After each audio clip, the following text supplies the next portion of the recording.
आप सभी कैसे, उम्मीद करता आप सभी अच्छे होंगे। आज का हमारा टॉपिक है ऑब्जेक्टिव क्वेश्चन है, जो कि 10 बताएंगे सेक्शन ए में, जो हमेशा आपके भिवानी बोर्ड में ये आपके क्वेश्चन आते हैं। यदि हमारा वीडियो अच्छा लगा, हमारे वीडियो को लाइक कीजिए, सब्सक्राइब कीजिए और ऐसे ऐसे वीडियो देखने के लिए हमारे पांडे पाठशाला कोचिंग सेंटर को सब्सक्राइब कीजिए। पहला क्वेश्चन आपका है 72 और 120 का एलसीएम ज्ञात करना है ना। 120 और आपको क्या ज्ञात करना, एलसीएम ज्ञात करना। देखो एचसीएफ ज्ञात करना है, मैं यहाँ एचसीएफ कर रहा हूँ। 72 आपका है ना, 72 का पहले आप एलसीएम ले लो। 72 का आप एलसीएम लो, 72 का आप एलसीएम ले लो 2 से, तो आपका 36 हो जाएंगे। 2 से 18 हो जाएंगे आपके, फिर 2 से 12 में आपके 18 9 12 में होता है। फिर 3 से 3 हो जाएंगे, फिर 3 कम 3। दूसरा आपका है 120 का, आप एलसीएम लीजिए 120 का। 2 से आपका 60 हुआ, 2 से आपका 30 हो जाएंगे, 2 से आपका 15 हो जाएंगे, 3 से 5 हो जाएगा और 5 कम 5।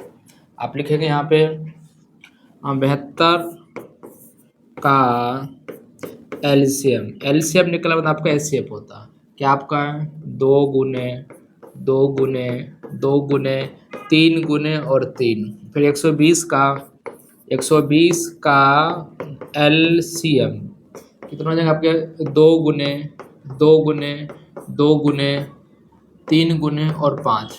अब जो एचसीएफ क्या होता है 72 और 120 का हमें क्या निकालना है एचसीएफ। एचसीएफ मतलब ये होता है इन दोनों की जो दोनों में जो सेम आता है उसको हम बोलते हैं एचसीएफ। अब देखो इन दोनों में क्या क्या सेम आ रहा है। इन दोनों में आपका एक तो आ रहा है 2 सेम आ रहा है, फिर क्या आपका एक ये भी 2 सेम आ रहा है, फिर आपको एक ये भी 2 सेम है, फिर आपको ये 3 आपका सेम है। दोनों में सेम आता है उसको हम बोलते हैं एचसीएफ। क्या क्या चीज़ आपका है, एक तो 2, फिर गुने 2, फिर गुने 2 गुने 3। कितना हो गया आपका 2 दूनी 4, 4 दूनी 8, 8 3 24। इसका आंसर क्या हुआ आपका 24।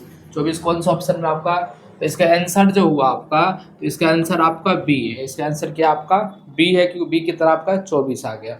दूसरा क्वेश्चन की बात हम करते हैं। इनमें से बताना आपको निम्नलिखित में से कौन सी अपरिमेय संख्या। अपरिमेय संख्या किसे कहते हैं, तो अपरिमेय संख्या एक ऐसी संख्या होती है जिन्हें p/q के रूप में नहीं लिखा जाता। तो अपरिमेय संख्या एक ऐसी संख्या होती है जिन्हें p/q के रूप में नहीं लिखा जाता है, उस संख्या को अपरिमेय संख्या कहते हैं। इसमें आपका 4 ऑप्शन है, इसमें कोई एक ऑप्शन जो आपको सही होगा जो वो आपका अपरिमेय संख्या कहलाएंगे। फर्स्ट देखिए कितना आपका ए ऑप्शन आपका है √36 है। √36 किसका माना, तो 6 का माना। तो √6 इंटू √6 कितना होता है √36। √36 किसका माना, तो 6 का।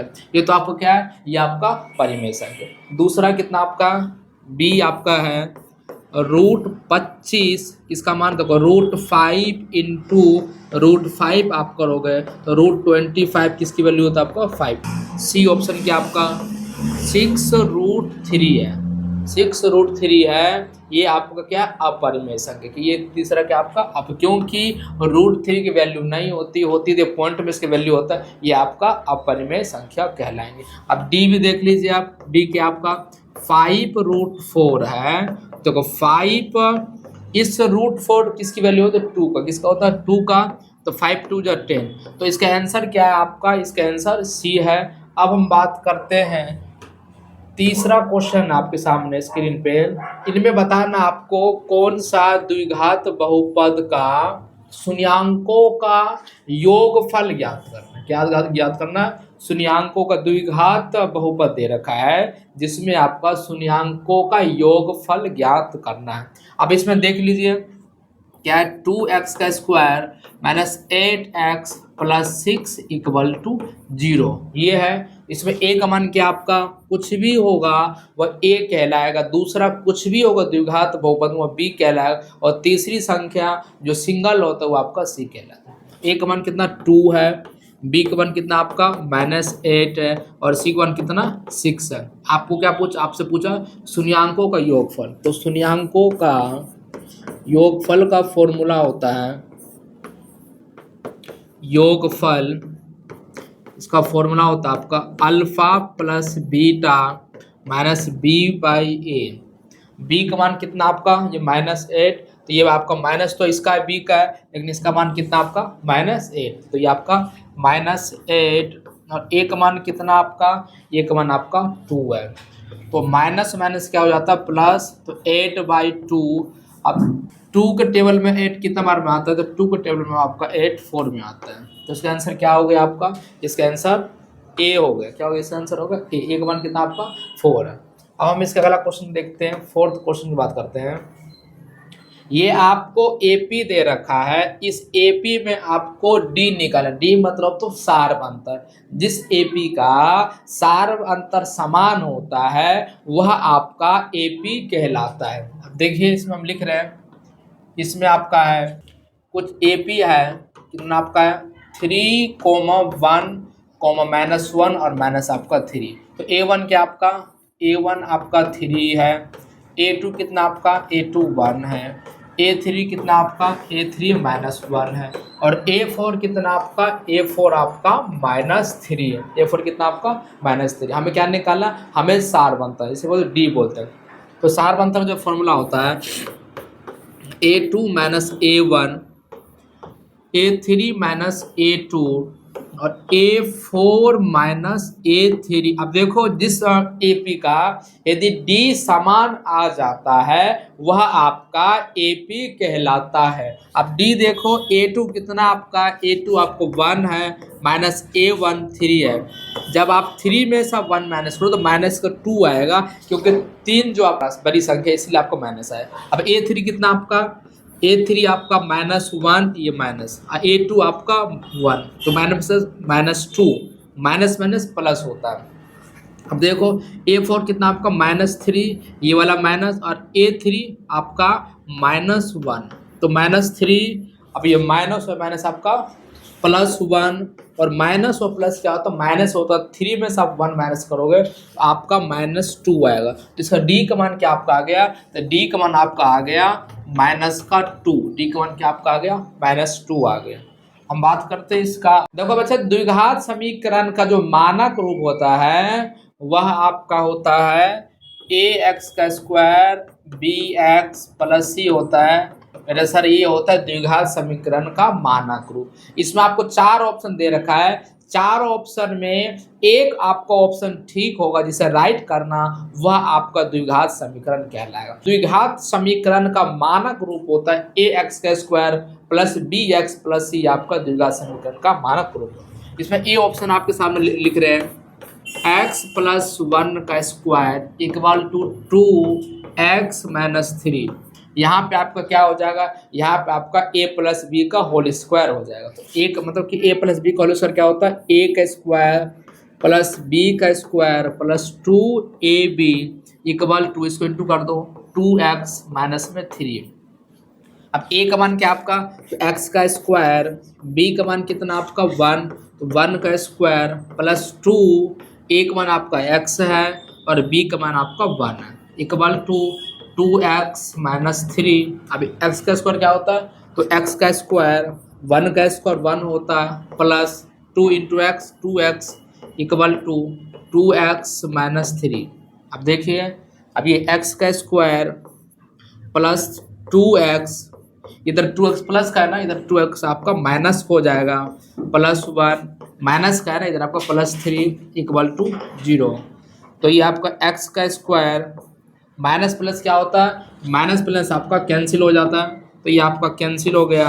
फिर ये आपका 3 1 4, ये आपका द्विघात समीकरण है, क्योंकि ये आपका हमेशा इस फॉर्म में आपको दे रखा है। तो x का मान ये आपका x है और ये आपका ये c का मान ये आपका द्विघात, ये चीज इससे कट जाएगा, इसलिए आपका द्विघात समीकरण नहीं है। इसका ए ऑप्शन है। अब हम क्वेश्चन है, इनमें आपको बतानी है कि ये आपको रेखाखंड, ये आपका द्विघात समीकरण है, सॉरी ये आपका है निर्देशांक ज्यामिति, इसमें आपको बताना माध्य बिंदु क्या होता है। अब देखिए ये आपका ए है, ये आपका बी है, तो ए का मान कितना आपका -2 है और 7 है, बी का मान क्या आपका 4, -3। तो ये क्या होता है, निर्देशांक ज्यामिति जो है कुछ भी होगा तो ये x1 कहलाएगा, दूसरा कोई भी अंक हो ये आपका y1 कहलाएगा, दूसरा सेम ऐसे ही ये आपका x2 कहलाएगा, ये आपका y2 कहलाएगा। तो x1 कितना आपका -2 है, y1 कितना आपका 7 है, x2 कितना आपका 4 है, y2 कितना आपका -3। आपसे क्या पूछा है, आपसे पूछा है इसका माध्य बिंदु बताओ। तो माध्य बिंदु जो होता है उसका फॉर्मूला होता है x1 plus x2/2 y1 plus y2/2। अब x1 कितना आपका -2, तो -2 प्लस x2 कितना आपका 4 अपॉन में 2, y1 कितना आपका 7 प्लस में y2 कितना आपका -3 अपॉन 2। माइनस और प्लस क्या हो जाएगा, माइनस हो जाएगा, जब माइनस प्लस माइनस होगा ये 4 में से आप 2 को जब आप माइनस करोगे तो आपका 2 हो जाएगा, 2/2। अब ये 7 प्लस और -3/2। अब ये आपका 7 में से 3 घटा दो, 4/2, ये आपका कैंसिल हो जाएगा।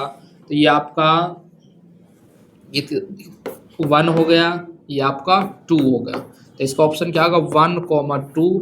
तो इसका ऑप्शन क्या होगा, इसका ऑप्शन आपका होगा डी। इसका ऑप्शन क्या आपका डी है, जो निर्देशांक ज्यामिति का ये आपका प्रश्न है, इसका हमने हल किए हैं। अब हम बात करते हैं 7वां क्वेश्चन। हमारी वीडियो थोड़ी लंबी हो सकती है तो वीडियो को पॉज करके देखिएगा तो बार आपको और इजीली समझ में आ जाएगी। समझ में नहीं आता है आप कमेंट कीजिएगा ताकि हम इससे और अच्छा वीडियो हम अपने यूट्यूब चैनल पांडे पार्ट्स पे अपलोड कर देंगे। अब बात करते हैं सभी वर्ग डैश होते हैं। तो सभी वर्ग आपके समरूप होते, क्या होते सभी वर्ग आपके समरूप होते। इसका आंसर क्या है, इसका आंसर क्या है समरूप। सभी वर्ग क्या होते हैं समरूप होते हैं। अब 8वां क्वेश्चन दें, ये बताने आपको वृत्त के किसी बिंदु पर स्पर्श रेखा बिंदु से जाने वाली त्रिज्या के बीच का कोण बनाती है। तो हमेशा याद रखना वृत्त के ऊपर कोई भी त्रिज्या का जो कोण बनता है वह आपका 90 डिग्री का कोण बनता है। इसका आंसर क्या आपका सी है, इसका आंसर क्या आपका सी है। अब क्वेश्चन बात करते हैं, किसी वृत्त की स्पर्श रेखा उसे कितने बिंदुओं पर स्पर्श करती है। तो आप याद रखना किसी वृत्त की स्पर्श रेखा है वो केवल एक बिंदु पर आपका स्पर्श करती है, स्पर्श रेखा वो आपकी कहलाती है। तो इसका ऑप्शन क्या है ए है, जो 1 से 1 होता है। तो बताना इनमें आपको sin 60 और sec 30 का मान कितना होता है। आप देखिए sin 60 डिग्री और आपका ये sec 30 डिग्री। तो sin 60 का मान कितना होता है आपका √3/2 होता है, और आपका sec 30 का मान आपका होता है ये आपका होता है 2/√3। जब आप इसको इंटू कीजिएगा तो 2√3 होगा अपॉन 2√3। ये आपको कैंसिल करेंगे तो आपका 2 से 2 कैंसिल, √3 से √3 कैंसिल 1। तो इसका ऑप्शन क्या हो गया आपका ऑप्शन सी हो गया। तो धन्यवाद, मिलते हैं नेक्स्ट वीडियो में। जय हिंद जय भारत। ऐसे वीडियो देखने के लिए हमारे यूट्यूब चैनल पांडे पाठशाला कोचिंग सेंटर को सब्सक्राइब कीजिए और बेल आइकन कीजिए और अपने दोस्तों को शेयर कीजिए। धन्यवाद।